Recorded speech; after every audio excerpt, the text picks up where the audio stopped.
कहीं ना कहीं मैं समझता हूं जो आईएसआई सीआईए ये जो एक नया नेक्सस जो है ना जो जो जो कुछ और ही खेल खेल रहा है इस पूरे रीजन में, राइट। मुझे लगता है कहीं ना कहीं किसी ने इसमें थोड़ी सी फूक मारी है। आईएसआई पूरी बॉर्डर बेल्ट में मदरसे खड़े कर रही है, बांग्लादेशियों को फंसा रही है, ठीक है, डेमोग्राफिक पैटर्न चेंज कर रही है। हथकंडे तो नेपाल में बहुत चल रहे हैं। और कोई ना कोई, मैं अभी कल सुबह मैं नाम भी दे दूंगा, ऐसी बात नहीं है, मैं कोई ना सीआईए से घबराता ना आईएसआई से घबराता। कहीं ना कहीं इसमें एक दरार लाने की कोशिश है कि चाइना इंडिया प्लेन गेम में आ जाए।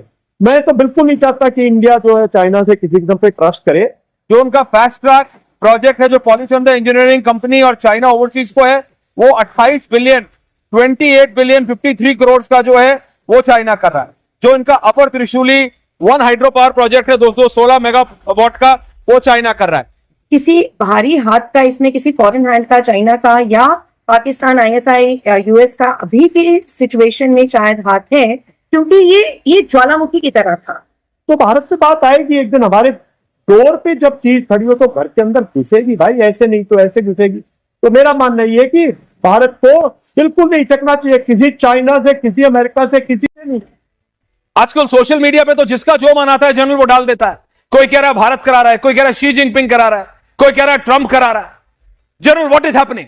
General GD Bakshi 60-40। ये फिर अगर अमेरिका इसमें ना कूदे तो आप क्या कहना चाहिए? आप क्यों नहीं कूदे?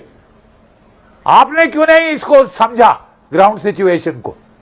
ठीक है साहब, कब से हम लोग कह रहे हैं कि साहब वहां हालात ठीक नहीं है, हालात ठीक नहीं है, नहीं अमेरिका ने ये कर दिया वो कर दिया। अरे मौका किसने दिया? ओली ने दिया। ओली ने सारा गदर गफलत फैला रखी है जी। ऑपोजिशन भी नहीं आ रही, मीडिया भी बंद है। वो लोग नेपाल के जाए तो जाए कहां, उनको तो समझ नहीं आ रहा, वो बस आक्रोश है। और फिर आपने जब सोशल मीडिया बंद किया, प्लीज अंडरस्टैंड, जो उसके रिश्तेदार दुबई में काम करके पैसे भेज रहे हैं, जिससे इकोनॉमी चल रही है, उसको अब आपको खूब ट्रंक कॉल करनी पड़ेगी, इंटरनेशनल कॉल करनी पड़ेगी। रोएगा नहीं तो क्या करेगा? रोएगा नहीं तो क्या करेगा? General, I am coming to you. General Dayal, आपके पास भी आ रहा हूं। अंबेसडर, लेकिन अगर इस तरह की सिचुएशन काठमांडू में होती है तो उसका डायरेक्ट इंपैक्ट, सीधा असर दिल्ली पे पड़ेगा। ऐश्वर्या, जय हिंद। जय हिंद सर। पहली बात तो यह है कि देखिए, जब से भारत ने हाथ खींचे, वहां 3 स्टेक होल्डर्स थे, भारत, वहां की किंगशिप और वहां का रिलीजन। सर, जब से किंगशिप गई काफी रिलीजन डाइल्यूट हुआ वहां, और जब से भारत ने अपने हाथ खींचे, और आज से नहीं, मैं तो पिछले 10-12 साल से देख रहा हूं, मैं जब हमने खींच लिया, यू आर राइट, मतलब हमने अपने हाथ खींचे, हमारी भी कुछ गलतियां हैं, बहुत दिन पहले खींचे। और तो 2 बात तो ये है कि वो कमजोर हो गया मुल्क। तीसरी बात यह है कि जब से चाइना ने इन्फ्लुएंस डाला है ना पूरे के पूरे नेपाल में, चाइना एक चीज समझता है कि नेपाल में जो हम बात करते हैं ना कि इंडिविजुअल के अंदर गौरव है, प्राइड है, ऑनर है, ये सब है, तो वो समझता है कि इसको कैसे कंगाल बनाना है। तो जो जनरल बख्शी बात करे तो उसमें कोई शक की बात नहीं, वहां जॉब्स नहीं है, वहां बिल्कुल बुरा हाल, मोटे मोटे ठेके जो हैं वो ले लेते हैं। वो ये नहीं है कि वो यहां से रूरल यूथ को यूज करते हो, नहीं, वो अपने लोगों को इस्तेमाल करते हैं। अगर मैं काउंट करने लगूं सुबह तक, आप काउंट करो the number of contracts that Chinese execute there. तो चाइना ने इसको वीक किया, अंदर से वीक किया है। और ऐसे माहौल में 2-3 एजेंसीज है दुनिया की जो एक्सप्लॉइट करती हैं, उसमें कोई शक की बात नहीं है। देखिए, स्टूडेंट्स के अंदर आक्रोश हो सकता है, स्टूडेंट के अंदर, यूनिवर्सिटी के अंदर एजिटेशन आ सकता है। स्टूडेंट जो है वो काफी, हमने हिंदुस्तान में देखा, हमने यंग थे जब हमने एजिटेशन देखा, हमने जयप्रकाश नारायण का भी एजिटेशन देखा है। मेरा मानना यह है कि कहीं ना कहीं इंटरनेशनल एजेंसीज इस टाइम पे हाथ डालती हैं, और उन्होंने ये राइट मौका देखा है। शुरू में लोगों ने सोचा बांग्लादेश में भी यही हो रहा है, शायद स्टूडेंट्स कर रहे हैं, शायद ये हो रहा है, शायद वो हो रहा है। कहीं ना कहीं मैं समझता हूं जो आईएसआई, सीआईए, ये जो एक नया नेक्सस जो है ना, जो कुछ और ही खेल खेल रहा है इस पूरे रीजन में, राइट। मुझे लगता है कहीं ना कहीं किसी ने इसमें थोड़ी सी फूक मारी है। मौका, वो जो कहते हैं ना कि राइट सिचुएशन थी और इसमें आग लग गई है। लेकिन करप्शन है वहां, इसमें कोई शक की बात नहीं है। और बाकी जो है वो जो सिटीजन, जो नेपाल का जो मूल सिटीजन है उसकी जो गरीबी है, अनएम्प्लॉयमेंट है, वो भी इसका एक रीजन है। और ये फाइनली जो इन्होंने एप्स वगैरह बंद की, वो एक बहाना मिल गया लोगों को कलेक्ट होके चलते रहने का। पर कोई ना कोई, मैं अभी कल सुबह मैं नाम भी ले दूंगा, ऐसी बात नहीं है, मैं कोई ना CIA से घबराता ना ISI से घबराता, कहीं ना कहीं इसमें एक दरार लाने की कोशिश है कि चाइना इंडिया ब्लेम गेम में आ जाए।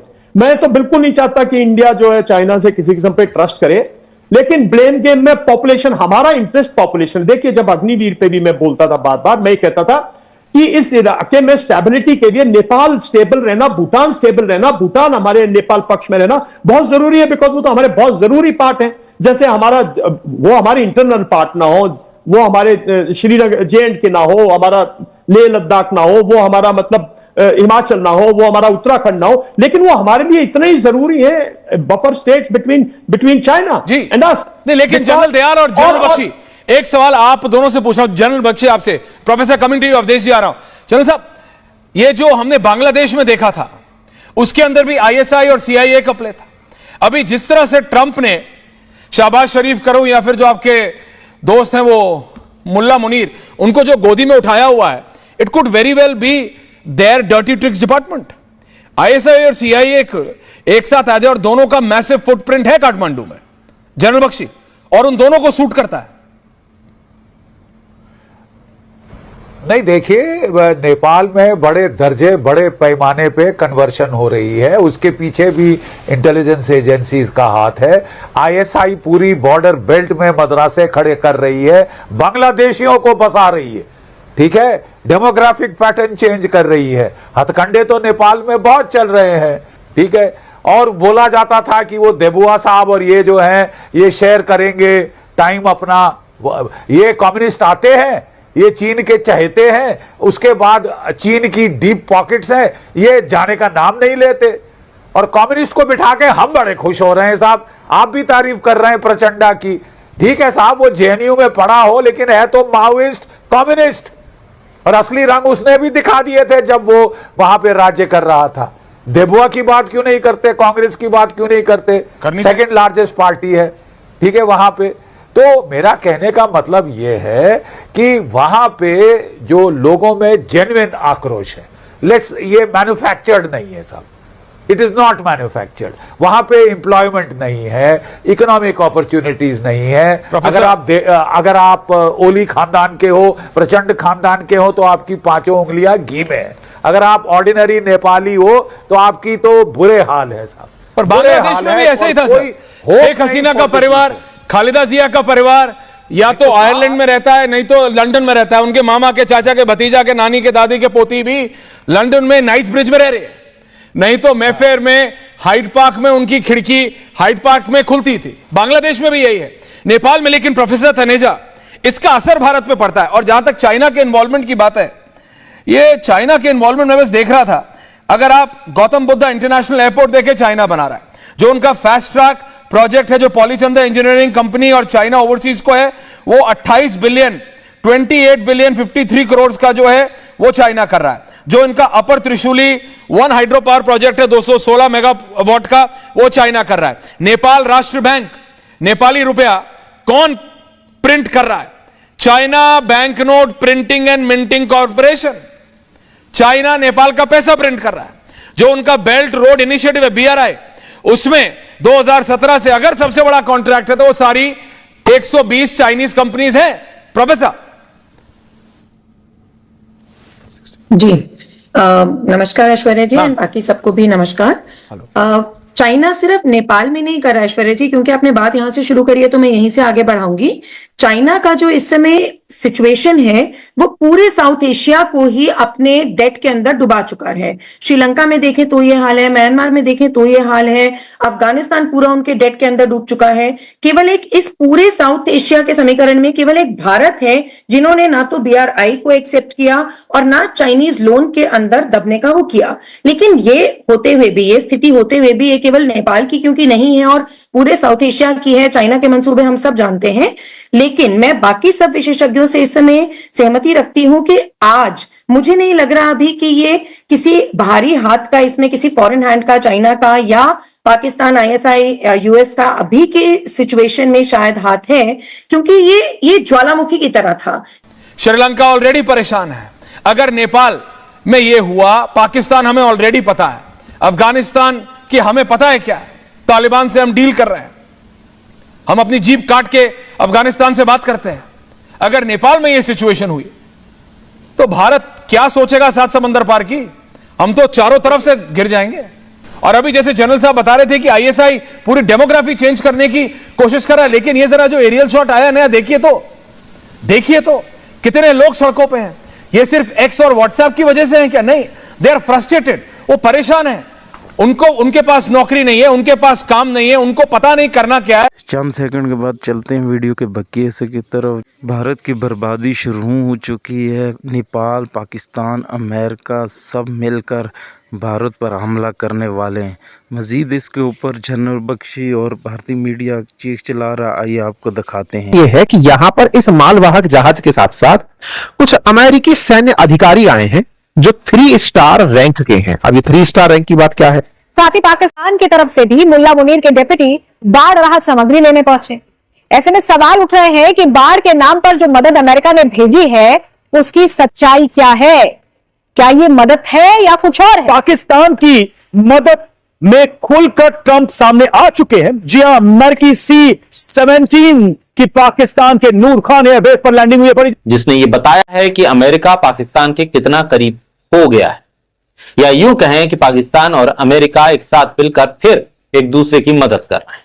सिंगल सुपर पावर जो कि दुनिया के सारे समीकरण बदली कर देगा। रूस पे भारी पड़ेगा, भारत पे भारी पड़ेगा, चीन पे भारी पड़ेगा, और आपने उसको अपना चहेता बना लिया है। चीन की तरफ भारत जाने की कोशिश करता है, लेकिन अमेरिका उस रिश्ते को भी अपने खिलाफ मानता है, लेकिन फिर भी चीन और रूस पाकिस्तान के साथ खड़े दिखते हैं। अब प्राकृतिक आपदा आती है तो उस पर भी मदद पाकिस्तान को मिलती है और भारत के हाथ मदद वो भी नहीं लगती। दरअसल एक तरफ भारत में पंजाब, हिमाचल प्रदेश और उत्तराखंड में भूस्खलन से तबाही मचती है, पहाड़ दरक रहे हैं, सड़क बह रही है, जानवर, घर, होटल सब जल प्रलय में खत्म हो चुके हैं। लेकिन अमेरिका की तरफ से ना तो मदद की पेशकश की गई, ना ही चिंता जताई गई और ना ही मदद भेजी गई। लेकिन दूसरी तरफ पाकिस्तान में जो जल प्रलय से तबाही हो रही है उसके लिए अमेरिका का सैन्य जहाज नूर खान एयरबेस पर उतर जाता है। सवाल यह उठा है कि भारत की आपदा पर अमेरिका मौन क्यों और पाकिस्तान के लिए अपने जहाज भेजने की इतनी आतुरता क्यों? अमेरिकी वायुसेना का एक बड़ा C-17 ग्लोब मास्टर 3rd विमान यूएस एयरक्राफ्ट C-17 पाकिस्तान यानी 5 सितंबर को पाकिस्तान में उतरा। इस्लामाबाद से केवल 25 किलोमीटर दूर नूर खान एयरबेस पर यह लैंड हुआ। यह घटना कई सवालों को जन्म दे रही है। यह एयरबेस पाकिस्तान की सैन्य ताकत का एक अहम हिस्सा है और भारत के इस मामले में भारत ने जब ऑपरेशन सिंदूर हुआ था तब इसी एयरबेस को नुकसान पहुंचाया था। लेकिन आज वो एयरबेस फिर से चल रहा है मरम्मत के बाद और इस पर अमेरिका के जहाज उतर रहे हैं। ऑपरेशन सिंदूर के बाद से भारत और पाकिस्तान के बीच रिश्ते खराब हो रहे हैं और पहले टैरिफ और बाद में प्रधानमंत्री मोदी की चीन यात्रा और वहां पुतिन और शी जिनपिंग के साथ पीएम मोदी की तस्वीरें देखकर डोनाल्ड ट्रंप का मूड खराब सा हो गया। ऐसे में सुलगता हुआ सवाल यह है कि ऐसा तो नहीं कि दोनों देश कहीं अंदर ही अंदर भारत के खिलाफ कोई खिचड़ी पका रहे हैं। नूर खान एयरबेस जो रावलपिंडी में है पाकिस्तान का एक प्रमुख सैन्य हवाई अड्डा है। दुनिया को यह बताया गया कि अमेरिका ने इस एयरबेस का इस्तेमाल राहत सामग्री भेजने के लिए एक हवाई पुल की तरह किया है। कई विमानों के जरिए यह मदद पहुंचाई जा रही है ताकि प्रभावित इलाकों तक राहत तेजी से पहुंच सके। लेकिन सवाल यह उठ रहा है कि यह मदद तो मानवीय मदद है। पिछले कुछ समय से पाकिस्तान और अमेरिका जिस तरह से करीब आ रहे हैं उसने सवाल खड़े किए। पाकिस्तान से दोस्ती का बखान अमेरिका करता नजर आया। दूसरी तरफ चीन और रूस के साथ भी पाकिस्तान गले मिल रहा है, लेकिन अमेरिका को कोई उससे परहेज नहीं है। लेकिन भारत के प्रधानमंत्री जब चीन और रूस के राष्ट्राध्यक्षों से मिलते हैं तो ट्रंप का मूड खराब हो जाता है। चीन लगातार अपनी डिप्लोमेसी को आगे बढ़ा रहा है, रूस से तेल लेता है, लेकिन अमेरिका और चाइना पे कोई दबाव नहीं डालता। लेकिन भारत अगर रूस से तेल लेता है तो ट्रंप का मूड खराब हो जाता है। आखिर हम ऐसी स्थिति में क्यों पहुंचे कि हमारी डिप्लोमेसी, हमारी विदेश नीति अमेरिका के दरबार में खड़े होने के लिए पैच? आखिर हम ऐसी स्थिति के लिए क्यों पहुंचे कि हमारी विदेश नीति अमेरिका को समझ नहीं आ रही, या अमेरिका हमारी विदेश नीति के हिसाब से हमारे साथ खड़ा नहीं हो पा रहा? कहा यह गया है कि जिस विमान को अमेरिकी वायुसेना का बताया गया और जो नूर खान एयरबेस पे उतरा, उसमें दवा थी, भोजन था, जरूरी सामान था प्रभावित इलाकों में पहुंचाने के लिए। बहरहाल अमेरिकी वायुसेना का C-17 विमान नूर खान एयरबेस पर उतरना सीधे तौर पर मानवीय मिशन बताया जा रहा है, लेकिन भारत पाकिस्तान और अमेरिका पाकिस्तान के संबंधों की जटिलता को भी दिखा रहा है। भारत के पंजाब, कश्मीर और हिमाचल में बाढ़ आई है, उत्तराखंड में बाढ़ आई है, लेकिन वहां कोई मदद नहीं आना।